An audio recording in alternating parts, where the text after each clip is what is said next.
सभी को जय मसीह की। आज का निर्गमन का अध्याय है 33। आइए हम पढ़ते हैं, जिसका शीर्षक है सीनै पर्वत से प्रस्थान की आज्ञा।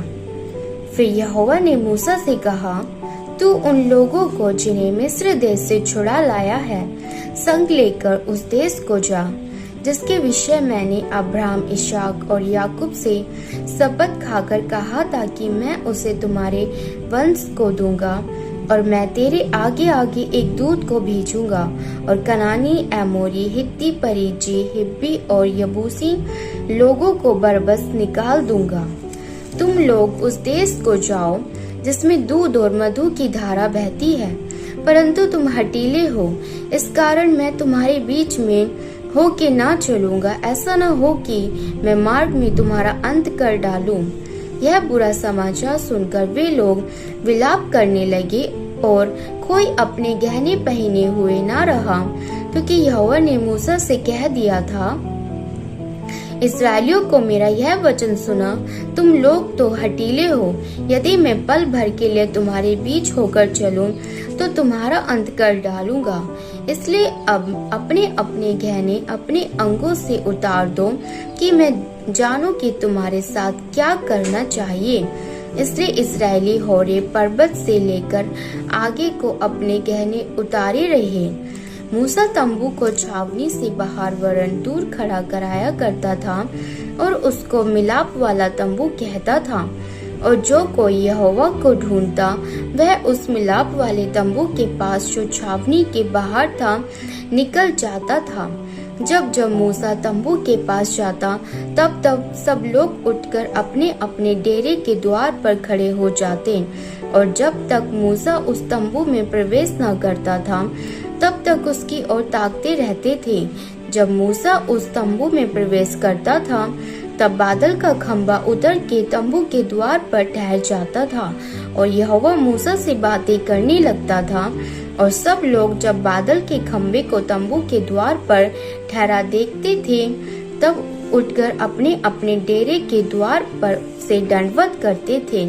और यहोवा मूसा से इस प्रकार आमने सामने बातें करता था जिस प्रकार कोई अपने भाई से बातें करे। और मूसा तो छावनी में लौट आता था, पर यहोशू नामक एक जवान जो नून का पुत्र और मूसा का सेवक था, वह तंबू में से ना निकलता था।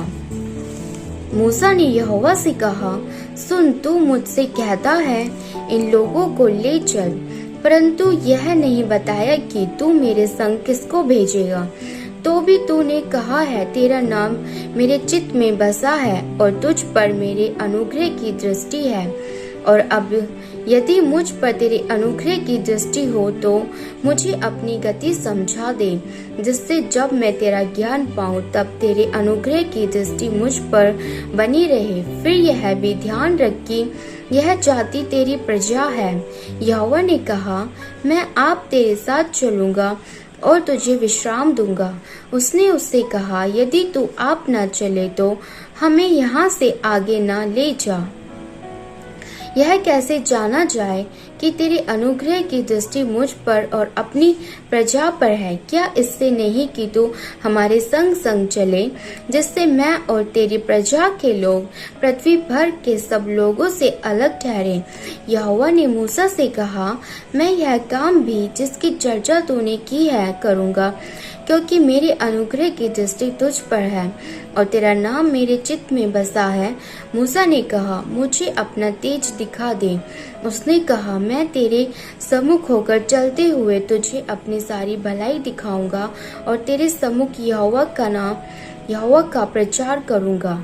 और जिस पर मैं अनुग्रह करना चाहूँ उसी पर अनुग्रह करूंगा और जिस पर दया करना चाहूँ उसी पर दया करूंगा।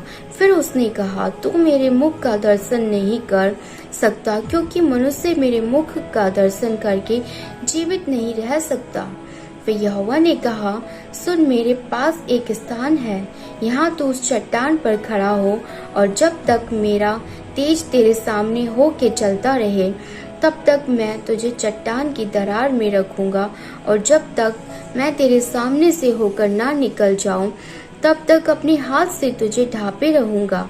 फिर मैं अपना हाथ उठा लूंगा, तब तू मेरी पीठ का तो दर्शन पाएगा, परंतु मेरे मुख का दर्शन नहीं मिलेगा। आप सभी को इस वचन के द्वारा आशीष मिले। आमीन।